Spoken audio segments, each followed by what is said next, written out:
बिस्मिल्लाहिर्रहमानिर्रहीम अस्सलामु अलैकुम वरहमतुल्लाहि वबरकातुहू। आप देख रहे हैं यूट्यूब चैनल और मैं आज आपके सामने एक न्यू वीडियो के साथ हाज़िर हुआ हूँ। दोस्तों, आज जो मैं तकरीर आपको सुनाने जा रहा हूँ, इससे सुनकर हर शख्स जज्बाती हो जाए। कौन सा ऐसा सियासतदान आपने देखा है जो अपनी कमज़ोर आवाम मज़दूर तबके का ख्याल रखे, हमेशा उसी का सोचे, निचले तबके को ऊपर लाने की हर मुमकिन कोशिश करे। आपने देखा होगा कि मज़दूर तबके के लिए शेल्टर होम, सेहत कार्ड, 3 माह तक पेट्रोल न बढ़ाने के वादे किए, कोई भूखा न सोए के बेहतरीन इंतज़ाम किए। दोस्तों इम्पोर्टेड हुकूमत ने आकर ये सारे के सारे निज़ामात मज़दूर तबके के लिए सहूलतें ख़त्म करने की ठानी हुई है।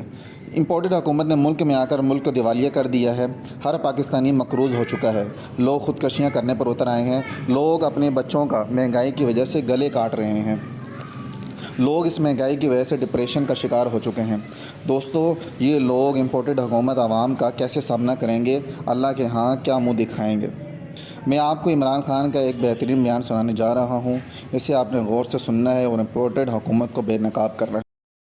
हमको दुनिया मानी और वो जो मुश्किल वक्त था, एक सदी में एक दफा इतनी बड़ा दुनिया में बुरहान आता है, क्राइसिस आता है, उसको जिस हुकूमत को कहते थे अहल नहीं है, उसने सबसे ज्यादा अहलियत दुनिया के 190 मुल्कों में से वो 5 मुल्क थे जिनसे सबसे बेहतरीन तरीके से अपनी अवाम को बचाया, अपने गरीबों को बचाया, अपनी इंडस्ट्री बचाई, माइशत बचाई। और मैं ये बड़े फख्र से कहता हूं कि हमने सिर्फ ये नहीं किया। मैं हमेशा देखता था कि सर्दियों की इंतहा जब होती थी तो मजदूर सड़कों पे सोए होते थे, फुटपाथ पे सोए होते थे। हमने पहली हुकूमत पाकिस्तान की तारीख में जिसने फैसला किया कि हम पनाहगाह बनाएं, और यह खास मजदूरों के लिए था कि जो बाहर से पैसे दिहाड़ी करने आते थे, शहरों में पैसा मजदूरी करने आते थे, उनके लिए पनाहगाह बनाई। पनाहगाह के अंदर उनको वो सो सकते थे, वो नहा सकते थे, उनको खाना मिलता था सुबह का और रात का, ताकि वो जो भी अपनी दिहाड़ी कमाए वो अपने बच्चों को भेज सके, अपने खानदानों को भेज सके।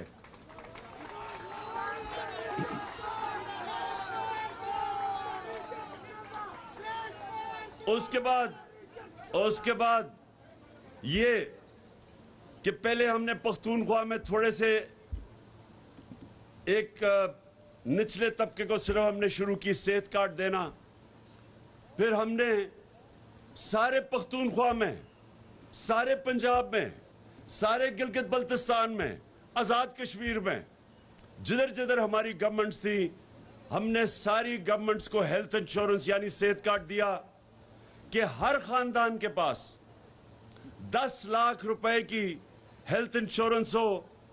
और सबसे बड़ी बात क्या, वो किसी भी अस्पताल में 10 लाख रुपए तक अपना इलाज करवा सकते थे। यानी कि लाहौर के जो प्राइवेट सेक्टर में डॉक्टर्स हॉस्पिटल, जिधर सबसे महंगा इलाज है, उधर भी एक मजदूर सेहत कार्ड पे जाके अपना दिल का ऑपरेशन करवा सकता था।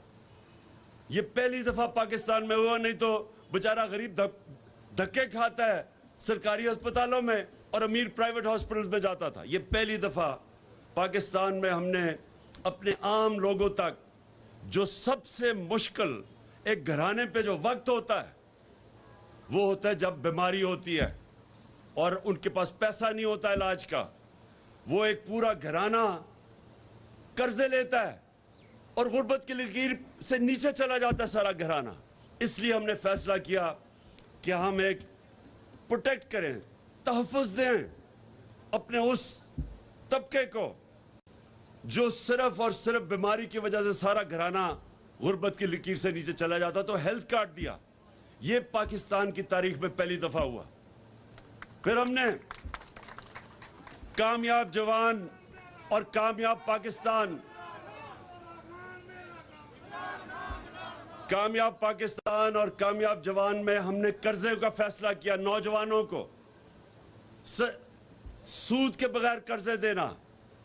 हमने पहले नीचे से शुरू कर रहे थे 25 लाख खानदानों को, जिनको हम सूद के बगैर कर्जे शहर में ताकि अपनी दुकान या कारोबार शुरू कर सके। किसानों को दिया ताकि वो अपनी जमीन पे लगा सके, क्योंकि किसानों को, छोटे किसान को सबसे मुश्किल होता है, उसको वो बड़े सूद के ऊपर कर्जे लेता है। तो हमने उसको सूद के बगैर कर्जे दिए। हमने फिर 25 लाख घरानों को सूद के बगैर घर के लिए कर्जे दिए कि अपना घर बना सके। ये पाकिस्तान में पहली दफा हुआ।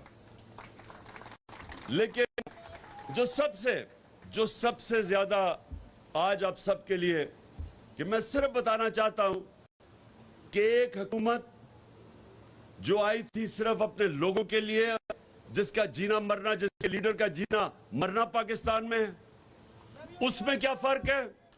और इन पिछले 30 सालों में जो दो खानदानों ने इसके ऊपर हुकूमत की है, जो अब इकट्ठे हो गए हैं, पहले एक दूसरे के खिलाफ लड़ते थे, एक दूसरे को चोर कहते थे, एक दूसरे के ऊपर केसेस बनाते थे चोरी के। आज तो सारे चोर इकट्ठे हो गए हैं। फर्क क्या है? इनके लीडरान के पैसे, जायदाद, छुट्टियां, इलाज मुल्क से बाहर है।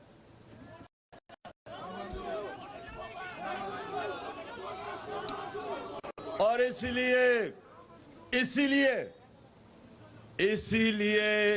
इनको अमेरिका ने हमारे ऊपर मुसल्लत किया है, क्योंकि इनके पैसे बाहर पड़े हैं। ये कंट्रोल हो सकते हैं, ये लोग कंट्रोल हो सकते हैं।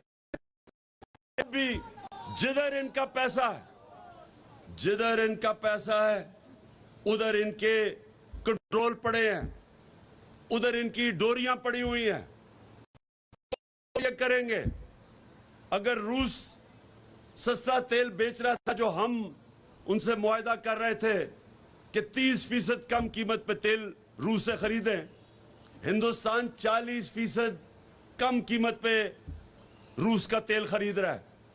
जब ये 60 रुपए लीटर बढ़ा रहे थे डीजल और पेट्रोल, तो हिंदुस्तान में 25 रुपए कम कर रहे थे।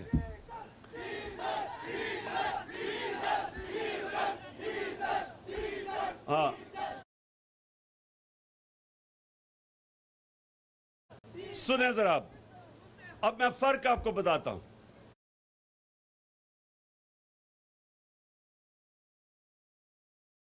जो हुकूमत आई थी आपके लिए और जो हुकूमत आई थी अपने करप्शन के केसेस खत्म करने में, उसमें क्या फर्क है? हमने 200 अरब रुपए की सब्सिडी रखी। हमने फैसला किया कि तेल और पेट्रोल बहुत महंगा है, इसलिए उसकी सबसे ज्यादा बुरे असरात हमारे गरीब मजदूर, किसान, इस तबके पे पड़ते हैं। हमने फैसला किया कि 200 अरब रुपए की सब्सिडी देके हमने बजाय कीमत बढ़ाने के, हमने 10 रुपए कीमत कम की डीजल और पेट्रोल की, और 4 रुपए यूनिट बिजली के कम किए। क्यों किए? हमारे पे भी प्रेशर था, IMF का हमारे पे भी प्रेशर था, लेकिन हमने फैसला किया कि हम अपने लोगों के ऊपर मजीद और बोझ नहीं डाल सकते। हमने बचाया लोगों को। इन्होंने महंगाई मार्च की कि जी लोग डूब रहे हैं, इन्होंने माशी कत्ल कर दिया लोगों का। महंगाई मार्च हर रोज टीवी के ऊपर, और हुकूमत को हटाना चाहिए महंगाई के ऊपर।